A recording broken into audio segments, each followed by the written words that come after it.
I'm gonna teach you a Bible word. Well, it's a seminary word, actually, because some of you are geeks this way. It's the word pericope. Whoa, pericope. Any of you ever heard that word? Oh, pastors all raise their hands, yep. So, and some of you may have forgotten, right? So, pericope is kind of like a story.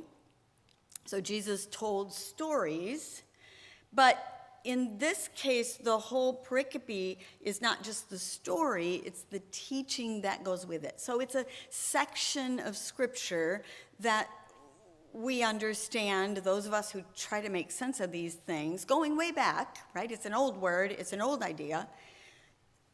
We have to kind of keep things together. And so instead of it being a story, we talk about a pericope. Besides, it's just a fun word to say, pericope. So the reading today tags on the story last week of the business person who had a cash crop and decided he was going to build bigger barns, and that night of the day he was planning, he died. And Jesus seems to be picking up that story and addressing one of the concerns of this man: worry. Perhaps he was worried that the economy would tank. And what if he didn't have enough money saved? Maybe he was concerned he would become disabled one day. And how then would he take care of his family? What if he was alone at the end of his life and needed full-time assisted living care? Would he be able to afford it? What if he suffered a costly accident or emergency and his insurance wouldn't cover? But there are other things to worry about, right? What about our vulnerable neighbors in the next community or across the ocean? How do we manage the impacts of the multitude of chaotic possibilities thrown at us day to day, moment to moment? What about our health or our loved ones' health? What about that person you haven't seen in Sunday worship for a while? I'm sure you can think of 100 other things that are on your hearts and minds that you worry about. They're all legitimate concerns. We would not be human if we didn't think about these things. We should be worried about the person who doesn't worry about such things. For to follow Jesus is to have a compassionate faith that compels us to have concern for the least, last, lost, and lonely. It is humane to want for all to be safe and well and flourish. If you aren't concerned about what's going on in Gaza today, you might not be human, for instance. The Aramaic word for worry is yitzeph, Y-I-T-S-E-P-H. That's how it's spelled in English. It means to be worried to the point of distraction from daily life. Now, I'm not talking about a worry that debilitates, or a worry that paralyzes you, or a worry that keeps you in bed or in the house. That's the worry that a good therapist can help you with. This is more the kind of worry that just distracts us from daily living. When we have that sort of worry, Jesus invites us to consider the birds, who don't worry about eating or drinking or clothing or where to store more stuff, because they have what they need. All the worms and bugs they can find, all the twigs for nests, all the limbs on which to sit and sing their songs. Jesus also points to the flowers, who are more beautiful than the most beautifully dressed person, and to the grass, which is so taken advantage of, and yet God takes care of it. creation doesn't seem to worry. Jesus touches on the listener's heart, but then he touches on the listener's logic. He says, who of you by worrying can add an hour to your day? Duh. No one. So if you can't even do that, why are you worried about all these other bigger things? And then Jesus suggests, if we seek God's reign, then all the things we worry about will be taken care of. So what does that mean, to seek God's reign? Well, I want to point to something that we do every Sunday in the service. We pray what we call the Jesus prayer. Jesus taught his disciples to pray that prayer because he understood that prayer to be people aligning themselves with God's dream, that the holy is honored, that a reign of peace and justice come on earth, that we have what we need today, that we'll be forgiven and that we forgive, that we're not led into trials, and that God's power, not God's force, God's power and immense beauty, or love's power and immense beauty, permeate our world. If we're working on those things, there's no room for worry. The quote on the cover of your program gets to this notion. And the reality is, right, that we're never going to have it be the way God imagines it to be. Each lifetime is only a small piece of that endeavor. To trust in God, to live as though we believe God will do what God has said they will, is to recognize that no given moment reflects the whole story of God. Why do we even expect it to be perfect right now? I want to comment on something someone asked about the word politicized. Many clergy in this movement talk about being politicized.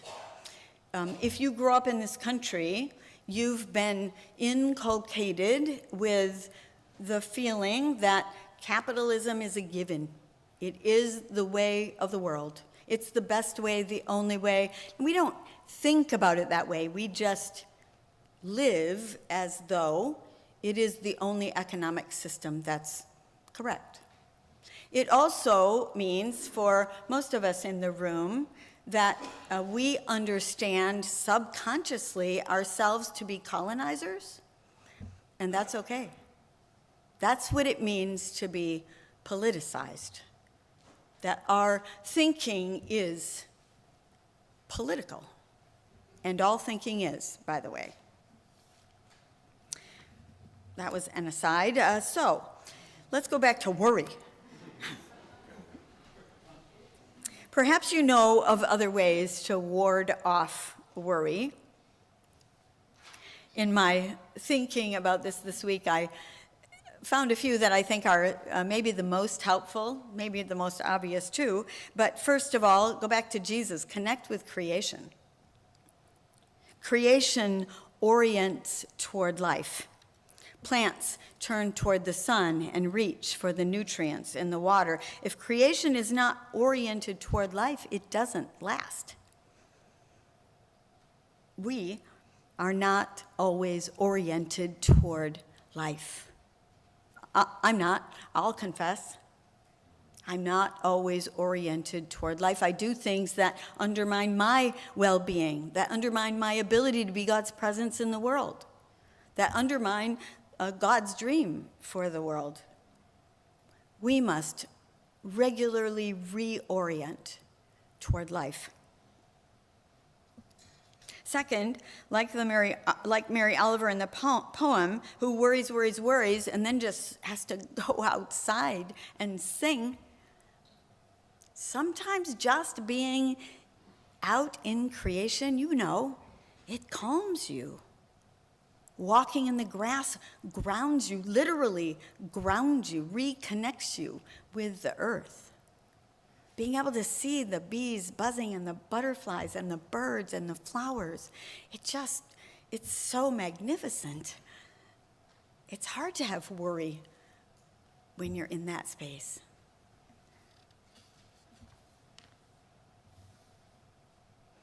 Another tool, another way to deal with worry is suggested by one of my favorite authors, Stephen Covey. He talks about 2 concentric circles. In the smallest circle is the circle of control. It's where the things that you can control live. Those are the things that if you worry about them, you can do something about them. The next larger circle is a circle of influence. These are spaces in your life where you do have some influence, some impact, but not control. You have control of your children when they're younger than 18 years. You have influence on your children, maybe a little, when they're adults. You have control over your own spiritual journey. You have influence on what happens here in this faith community because there are many spiritual journeys all at play. Beyond your circle of influence, there's acceptance. That's all. There's acceptance. We have no power beyond our circle of influence. That's a helpful image for me. Another tool, stay in the present. I know for many of us, worrying about the future is the primary worry. The past is gone. Jesus says it. Worrying about that is pointless. And worrying won't change the future. Only your behavior, your attitude, your thinking will change the future. So stay in the present. And the best response to this present moment is gratitude. I wonder if gratitude isn't the antidote to worry.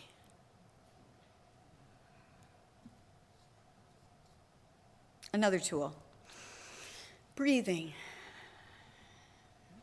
Have you ever stopped during the day and realized you weren't breathing? Or you were breathing so shallow you didn't know how you could stay alive? Breathing deeply calms one's heart rate. Trauma therapists talk to people who have high anxiety about using the counting breath. Any of you know the counting breath? Works for children too, right? The counting breath is to count to 4 on your inhale. You can do it with me. 1, 2, 3, 4. Hold for 4 at the top. 1, 2, 3, 4. Count to 4 on the exhale. 1, 2, 3, 4. Count to 4 at the bottom. Hold it. 1, 2, 3, 4. It's a surefire way to calm your anxiety. If you don't believe it, do it anyway, because the counting puts your mind on something besides the worry, right? One more tool. Dr. Sabrina Romanoff coined a phrase called the worry time. She calls it a technique used to manage anxiety and excessive worrying by scheduling specific times to focus on worries, rather than letting them dominate you throughout the day. This involves noting somehow, writing it down, capturing it somehow, putting your phone, what you're worried about when you notice that you're worrying, and then scheduling a time. She says, not too late in the day, because you don't want those worries that remain to follow you into sleep, and not too comfortable of a space that you fall asleep when you're doing this. but a consistent space where you can actually pull up the worries and pay attention to them. And maybe the first step is to say, is this a worry that I have control over or influence, or is this something I just have to accept? I like this, and I realize that I've been doing it for a while. Some of you know that a year and a half ago, I was in the hospital with a pretty serious diagnosis. I have a disease that's relatively rare. The cause and treatments feel a little bit like guesswork. And as I was thinking about this subject this week, I realized that I have worry times. They're always the day before I'm going to see the doctor. I think about my lab work. I think about what the doctor's going to say. I think about what my questions are. I make a plan for myself for that appointment. When I'm in the appointment, we make a plan. We review, we make a plan, and then I do my best to let it go. How do I do, Dan? Sometimes I do it well. And it helps when I get to visit my grandchildren for a couple days and go water skiing. I haven't been skiing for 5 years. And my son put a challenge out there, and I had a child-sized slalom ski, and I got up out of the water and skied, I don't know, 100 yards.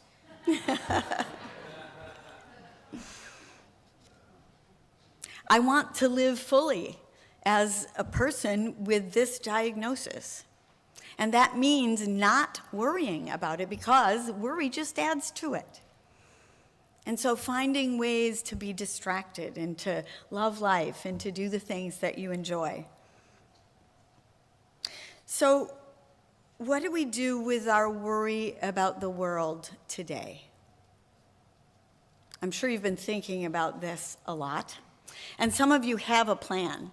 Some of you schedule time, like time for doom scrolling or watching the news or catching up with what's going on, right? And then you put it away.